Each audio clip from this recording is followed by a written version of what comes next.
જય શ્રી હરિ દોસ્તો, શું એક દિવસનું વ્રત આખા રાજ્યનું ભાગ્ય બદલી શકે છે? સનાતન ધર્મ કહે છે હા, અને તેનો સૌથી મોટો પુરાવો છે દેવશયની એકાદશી. હા દોસ્તો, આજે હું ફરી પાછી આવી ગઈ છું એકાદશી અપડેટ્સમાં દેવશયની એકાદશીની વ્રત કથા લઈને. માન્યતા છે કે એકાદશીનું વ્રત કથા સાંભળ્યા અથવા વાંચ્યા વિના અધૂરું માનવામાં આવે છે. તો ચાલો જાણી લઈએ. સતયુગમાં રાજા માંધાતાના રાજ્યમાં સતત 3 વર્ષ સુધી વરસાદ પડ્યો નહીં. નદીઓ સુકાઈ ગઈ, ખેતરો ઉજળ થઈ ગયા, લોકો ભૂખથી તડપવા લાગ્યા. રાજાએ વિચાર્યું કે મારી પ્રજાનું દુઃખ કેવી રીતે દૂર કરું. ત્યારે મહર્ષિ અંગિરાએ કહ્યું કે રાજન, કોઈ યુદ્ધ નહીં, કોઈ ચમત્કાર નહીં, માત્ર શ્રદ્ધાથી દેવશયની એકાદશીનું વ્રત કરો.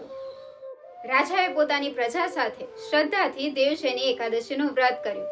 ભગવાન શ્રી હરિ વિષ્ણુની આરાધના કરી અને પછી ઘેરા વાદળો છવાઈ ગયા, મુસળધાર વરસાદ પડ્યો અને ફરી પાછી સૂકી ધરતી હરિયાળી બની ગઈ.